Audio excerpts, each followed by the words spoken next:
बात करते हैं प्रधानमंत्री नरेंद्र मोदी के राजस्थान दौरे की।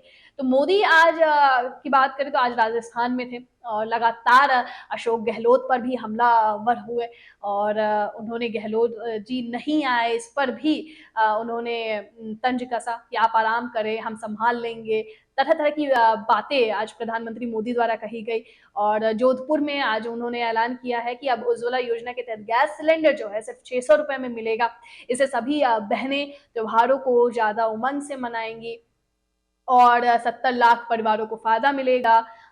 उन्होंने आगे कहा कि राजस्थान में खुशहाली होगी जब भाजपा आएगी। मैं सरकारी कार्यक्रम से आ रहा हूं लेकिन हजारों करोड़ के प्रोजेक्ट की शुरुआत के सरकारी कार्यक्रम में गहलोत जी नहीं आए। उनको मुझ पर इतना भरोसा है कि मोदी आएगा तो सब ठीक होगा। ये अब प्रधानमंत्री मोदी बोलते हुए नजर आए और मैं गहलोत जी से कहता हूं कि आप विश्वास कीजिए, हम संभाल लेंगे।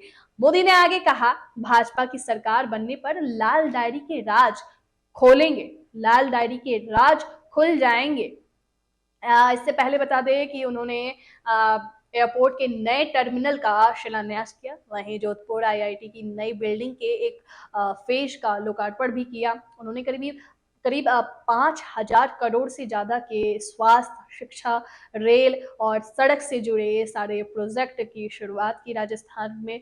और अगर हम बात करें मोदी के पूरे बड़ी कुछ पॉइंट्स की, कुछ बातें की, तो लगातार वो कांग्रेस पर भी हमलावर हुए और अपने पूरे भाषण पे अशोक गहलोत के ऊपर भी तंज कसते नजर आए। और ये पहली बार नहीं है जब एक मंच पर मोदी जी अगर बात करें अशोक गहलोत को लेके, कांग्रेस को लेके, इनफैक्ट कभी-कभी ऐसा होता है कि अशोक गहलोत उस मंच को साझा करते हुए भी नजर आते हैं और प्रधानमंत्री मोदी वो बोल जाते हैं जो उन्हें बोलना होता है और फिर अशोक गहलोत का बकायदा ट्वीट आता है। वो उन शब्दों को, चयनित शब्दों को मांग करके उस ट्वीट के जरिए मोदी जी के भाषण का वो बकायदा रिप्लाई देते हुए भी नजर आते हैं। अगर हम मोदी के भाषण की बात करें तो एयरपोर्ट को लेकर उन्होंने कहा कि शानदार बनाने का फैशन है क्योंकि वहां बड़े बड़े लोग जाते हैं, गरीब रेलवे स्टेशन जाता है, इसलिए मैं रेलवे स्टेशनों को एयरपोर्ट से भी बढ़िया बना दूंगा। इसमें जोधपुर रेलवे स्टेशन भी शामिल है। लाल डायरी के मामले में अगर बात करें तो राजस्थान में 5 साल सरकार एक कदम भी नहीं चली। यहाँ 24 घंटे कुर्सी का खेल चलता रहा।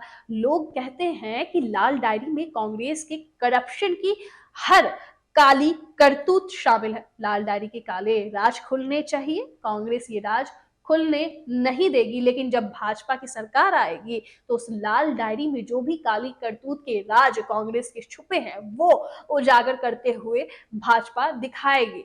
ऐसा प्रधानमंत्री मोदी ने कहा। प्रधानमंत्री मोदी ने आगे कहा कि कांग्रेस के पेपर लीक माफिया ने यहाँ लाखों युवाओं का भविष्य बर्बाद कर दिया है। राजस्थान का युवा इंसाफ मांग रहा है। चुनाव के समय बेरोजगारी भत्ते का जो वादा कांग्रेस ने युवाओं और माफियाओं के हवाले कर दिया है, ऐसे हर माफियाओं के खिलाफ भाजपा सरकार सख्त कार्रवाई करेगी और उन्हें मिटा देगी। कांग्रेस अगर बात करें कि कांग्रेस के वहाँ विधायक, प्रधानमंत्री मोदी ने कहा कि वहाँ के जो विधायक है, कांग्रेस के जो विधायक है, खुद को असुरक्षित महसूस कर रहे हैं। जो जोधपुर, सांचौर, जालौन में बेटियों के खिलाफ काफी अपराध हुए हैं। भाजपा आएगी तो महिला सुरक्षित होगी, महिला सुरक्षा लाएगी। कांग्रेस वाले आए दिन देश की बेटियों के लिए अपमानजनक शब्द का इस्तेमाल करते हैं। तो लगातार अगर हम बात करें प्रधानमंत्री मोदी की, इस बीच उन्होंने काफी अहम बात की, गरीबों की बात की और उन्होंने पानी को लेकर बात किया। नर्मदा पानी का राजस्थान को दिया ऐसा उन्होंने कहा और पानी की योजना में भी भ्रष्टाचार को बढ़ावा दिया है कांग्रेस ने। उन्होंने ऐसा कहा कि बेटियां की परेशानियों से मतलब नहीं है कांग्रेस को। पानी की समस्या राजस्थान में लगातार बनी हुई है। हम हर घर में नल कनेक्शन पहुंचाना चाहते हैं और यहाँ की सरकार काम में रुकावट डाल रही है। यहाँ तो पानी की योजना में भी भ्रष्टाचार को बढ़ावा दिया जा रहा है। आगे बात करें तो द फिल्म वैक्सीन को लेकर उन्होंने इस अपने पूरे भाषण में द फिल्म वैक्सीन वॉर का भी जिक्र किया।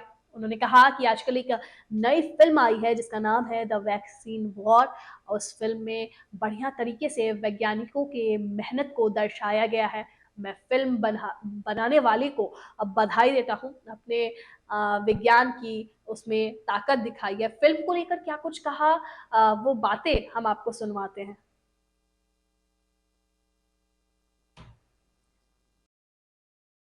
हो रही है और मैंने सुना है आजकल एक मूवी आई है, एक फिल्म आई है, the vaccine war. Vaccine war नाम की फिल्म आई है। मैंने सुना है कि भारत में कोविड से लड़ाई लड़ने के लिए हमारे देश के वैज्ञानिकों ने जो रात दिन मेहनत की, अपनी लैब में एक ऋषि की तरह साधना की, और उसमें हमारी महिला वैज्ञानिकों ने भी अद्भुत काम किया। उन सारी बातों को एक बढ़िया तरीके से वैक्सीन वॉर फिल्म अभी जो आई है, शायद इसी सप्ताह आई है, उसमें इसको दर्शाया गया है। हर भारतीय को वो फिल्म देखने के बाद गर्व हो रहा है कि हमारे वैज्ञानिक ऐसा ऐसा काम किए हैं। चंद्रयान जाता है, वैज्ञानिक के लिए गौरव बढ़ता है। वैक्सीन बनती है, वैज्ञानिक के लिए गर्व बनता है। और देश की युवा पीढ़ी वैज्ञानिकों के काम को समझना चाहते हैं। मैं इस फिल्म बनाने वालों को भी बधाई देता हूं कि आपने वैक्सीन वॉर फिल्म बना करके देश के वैज्ञानिकों को और विज्ञान को महत्व दिया। आने वाली पीढ़ी को ये बहुत काम आने वाला है। तो एक मूवी का जिक्र प्रधानमंत्री मोदी ने कोविड के दौरान जो भी त्राही त्राही मची, उसके बाद जो विज्ञान की बात और वैज्ञानिकों की मेहनत की बात प्रधानमंत्री मोदी ने की। और उन्होंने आगे कहा कि गरीबी क्या होती है, उसकी तकलीफें कैसी होती है, ये मैं ज़्यादा नहीं जानता हूँ। मैं गरीबों ये वो ज़्यादा जानते हैं, माफ़ कीजिएगा। और मैंने गरीबों को जिया है, मैंने गरीबी को जिया है। 2014 के बाद हमने ऐसी नीति बनाई जिसमें जिससे गरीबी दूर हो सके। लगातार प्रधानमंत्री मोदी गरीबों की बात करते आ रहे हैं। अगर हमें पुराने ट्वीट, राहुल गांधी के पुराने ट्वीट की बात कर ले, जातीय जनगणना को लेकर बात कर ले, तो जितनी आबादी उतना हक, और उस पर प्रधानमंत्री मोदी ने कहा कि हम गरीबी की बात करते हैं, हम गरीबों के लिए जीते हैं और गरीबों को लेकर ही सोचेंगे, ऐसा प्रधानमंत्री मोदी कहते हुए नजर आए। और अगर हम बात करें राजस्थान में प्रधानमंत्री के दौरे को लेकर, तो लगातार राजस्थान में प्रधानमंत्री के दौरे होते आए हैं। शिलान्यास, लोकार्पण भी उन्होंने किया है। और जोधपुर में स्थायी आईआईटी के जोधपुर का स्थायी परिसर, उसका भी लोकार्पण जो है वो हुआ है। डेगाना राई का बाल रेल मार्ग का दोहरीकरण, डेगाना कुशामन सिटी रेल मार्ग का दोहरीकरण, राजस्थान सेंट्रल यूनिवर्सिटी अजमेर के रेजिडेंशियल क्वार्टर योग विभाग भवन और उपकरण प्रयोगशाला का भी उन्होंने काम ऐसे क्या है।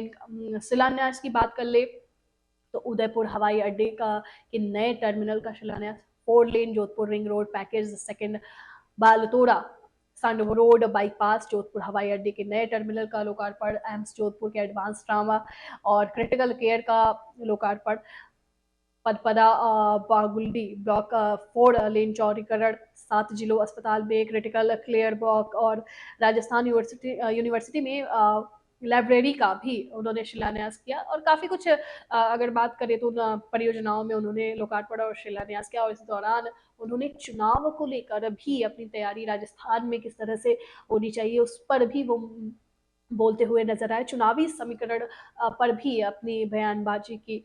और अशोक गहलोत की बात कर ले तो उन पर लगातार आरोप लगाते हुए नजर आए कि नहीं आए हैं, उनको पता है कि हम सब संभाल लेंगे, मोदी सब ठीक कर देंगे, मोदी से सब देख लेंगे। तो इस तरह की बयानबाजी भी वो करते नजर आए हैं और साथ में लगातार आरोप भी लगाते आए हैं। अब अगर हम बात करें तो राजस्थान में चुनाव होने वाले, और जिस तरह बीजेपी की बात कर ले, प्रधानमंत्री मोदी का वहां लगातार दौरा हो रहा है, अगर उसको देखा जाए तो कहीं ना कहीं प्रधानमंत्री मोदी पुरजोर कोशिश कर रहे हैं राजस्थान में उनकी जो भी सीटें हैं उसको कवर करने की, उस पर जीत हासिल करने की। और अगर हम अशोक गहलोत की बात कर ले तो उनके अंदर भी एक डर पैदा हुआ है। अगर हम पिछले दिनों की बात करें तो जगदीप धनखड़ का लगातार जो दौरा हो रहा है, उससे भी अशोक गहलोत भी उस पर हालांकि खुल के तो नहीं, लेकिन बोलते हुए जरूर नजर आए कि आप किस पर्पज से यहाँ आ रहे हैं। एक जिले में एक दिन में 5 6 जिलों का दौरा करना, क्या ये पॉसिबल है? कहाँ आप क्या कर रहे हैं? उस की पूरी अगर हम डिटेल्स की बात करें तो वो माँगते हुए नज़र आए अशोक गहलोत। और तमाम अगर बात करें प्रधानमंत्री दौरे की, तो ये आने वाले दिनों में देखते हैं कि जिस तरह से प्रधानमंत्री मोदी लोकार्पण और शिलान्यास कर रहे हैं, और लगातार कांग्रेस की बात करें तो कांग्रेस पर हमलावर हैं और अशोक गहलोत की बात कर रहे हैं। लगातार कहीं न कहीं अशोक गहलोत अ प्रधानमंत्री मोदी के आगे टिकते हुए नहीं नज़र आ पाते हैं, कि जिस तरह से प्रधानमंत्री मोदी बोल जाते हैं और फिर उसका जवाब जो है अशोक गहलोत देते हुए नज़र आते हैं, वो देखने वाली बात होती है। और इस बार भी राजस्थान के दौरे पर प्रधानमंत्री मोदी की बातों पर अशोक गहलोत पलटवार उन्होंने किया है। उन्होंने कहा कि लाल डायरी को लेकर एक ऐसा षड्यंत्र किया जो फ्यूज हो गया। बाकायदा बीजेपी के हेडक्वार्टर में बैठकर षड्यंत्र रचा गया। बीजेपी हेडक्वार्टर में अमित शाह, जेपी नड्डा, गजेंद्र शेखावत, जफर इस्लाम मेरी सरकार गिराने का षड्यंत्र किया है। तो ये अशोक गहलोत बोलते हुए नजर आ रहे हैं। अब हालांकि देखते हैं कि आने वाले चुनाव में किस तरह की परिस्थिति होती है, क्या इस बार राजस्थान में जिस तरह के अगर हम सीटों की बात करें तो प्रधानमंत्री मोदी ने इस पर भी तंज कसा था कि यहाँ पर खुद में ही खींचातान मची रहती है, खुद ही आपस में इतने भिड़े रहते हैं चौबीसों घंटे कि उनको फुर्सत ही नहीं कि वो जनता की सेवा कर सके। खैर आगे बढ़ते हैं और इस पे अब आने वाले दिनों में देखते हैं कि क्या इसमें इनका समीकरण बनेगा। जिस तरह से प्रधानमंत्री मोदी मेहनत करते हुए नजर आ रहे हैं, क्या इस पर उनको कितना राजस्थान की जनता विश्वास कर उनको वोट देती है।